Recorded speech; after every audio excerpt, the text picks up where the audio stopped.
বাবু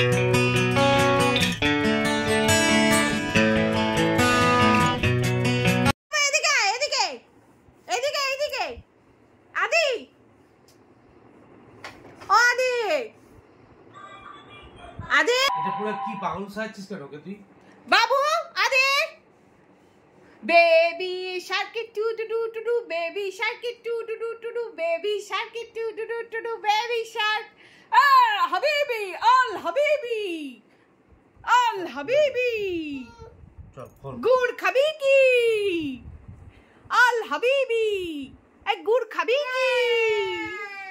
কি খুলবে না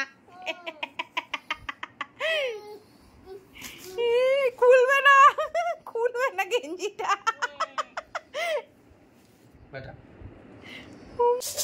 গুড ইভিনিং বন্ধুরা, এখন এই দেখুন রান্নাঘরে আদিকে নিয়ে চলে এসেছি। ঘুনি কচু রান্না করব চিংড়ি মাছ দিয়ে। আপনাদের বলেছিলাম আজকের ব্লগটা খুব ছোট ব্লগ, জানেন তো কদিন ধরে শরীরটা একটু ভালো ছিল না, তাই জন্য সেরকমভাবে ব্লগ দিতে পারছিলাম না। গরমে আমার শরীরটা একটু খারাপ হয়ে গেছে আর কি। যাই হোক, এটা কিছুদিন আগেকার। আর ওই যে দেখলেন আদির বাবার একটা নতুন গেঞ্জি এসছে, আদিকে ওই গেঞ্জিটা পরিয়েছি আর আদি কিছুতেই খুলবে না। তো এই দেখুন চলে এলাম ঘুনি কচু রান্না করতে। এর মধ্যেই কি কি মশলা দিচ্ছি দেখুন। একটা পেস্ট বানাবো, এই আদা, কাঁচা লঙ্কা, শুকনো লঙ্কা, কাশ্মীরি লঙ্কা, ধনে, জিরে, গোলমরিচ আর টমেটো সব কিছু দিয়ে না একটা পেস্ট বানিয়ে নেব। ঘুনি কচু খেতে কিন্তু খুব ভালো লাগে, জানেন তো, আমার তো ভীষণ ভালো লাগে। আর ঘুনি কচু শরীরের জন্য খুব ভালো। আর এই দেখুন আদি যেহেতু ওখানে বসবে না, ওই জন্য ওকে না রান্নাঘরে নিয়ে চলে এসেছি। ওখানে ও কিছুতেই বসবে না, আমি আসছি আর কান্না জুড়ে দিয়েছে যে ও আমার সাথেই বেরোবে। তো চলুন আমি রান্নাটা করি, আপনারা দেখতে থাকুন। প্রথমে এই মশলাটা তো আগে বানাই, তারপরে আপনাদের পরের পর বলতে থাকবো।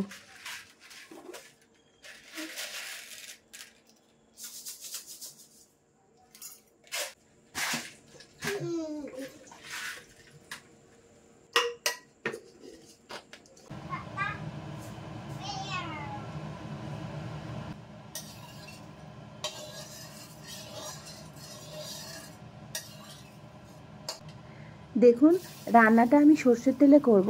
কড়াতে পরিমাণ মতন সর্ষের তেল দিয়ে তার মধ্যে প্রথমে ধুয়ে বেছে রাখা চিংড়ি মাছগুলো দিয়ে হালকা করে ভেজে তুলে নেব।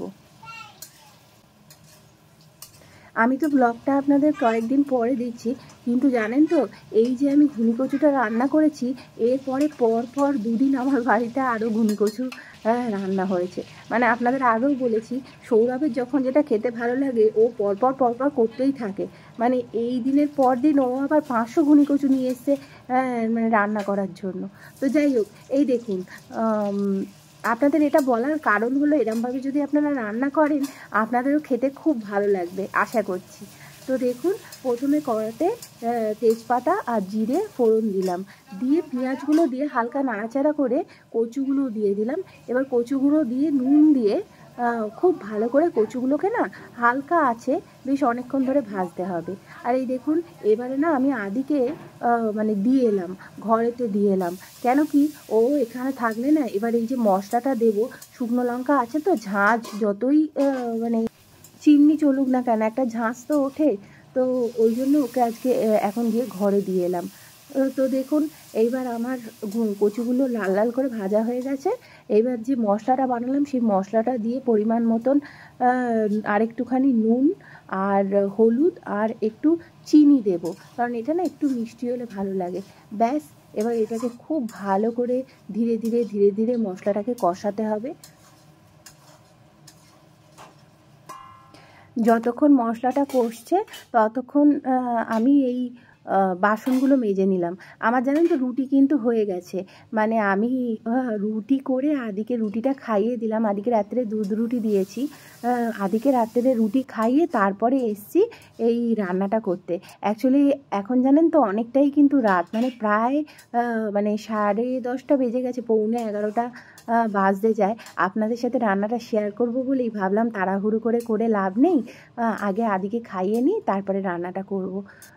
তো যাই হোক আপনারা একদিন এরমভাবে ঘুনিকচু বানিয়ে খাবেন, মানে এত টেস্টি হয়, এত টেস্টি হয়। আর আপনাদের আগেই তো বললাম ঘুনিকচু কিন্তু শরীরের জন্য ভীষণ ভালো। এরপরে রাত্রিবেলার ডিনার করব।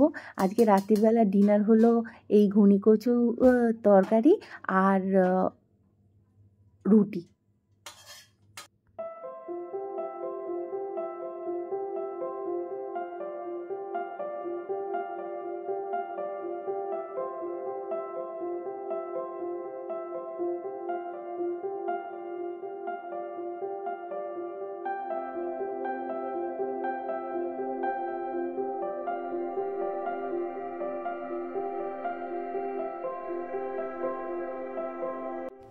চলে এলাম রাত্রিবেলা ডিনার করতে। এই দেখুন আমি সৌরভকে প্রথমে সার্ভ করছি। তরকারিটা দেখতে কতটা সুন্দর হয়েছে জানেন, খেতে কিন্তু মানে কি বলবো আপনাদের, আর কতবার করে বলবো। তো যাই হোক, আজকের মতন ব্লগটা এখানেই শেষ করছি। আশা করছি আপনাদের ব্লগটা ভালো লেগেছে। খুবই ছোট একটা ব্লগ, কিন্তু তাও ক্ষমা করে দেবেন। আর এই যে রুটি। তো দেখা হবে আবার একটা নতুন ব্লগে। Till then bye. সবাই খুব ভালো থাকবেন, সুস্থ থাকবেন আর অলওয়েজ হাসতে থাকবেন। তো আজকের মতন এখানেই বিদায় নিচ্ছি। Good night. আর এই দেখুন তরকারিটা দেখে না সৌরভ হঠাৎ করে বলছে যে একটু ভাত হবে গো। তো ফ্রিজে একটু ভাত ছিল, তো সেটাই ওকে মাইক্রোওভেনে আর কি গরম করে দিচ্ছি।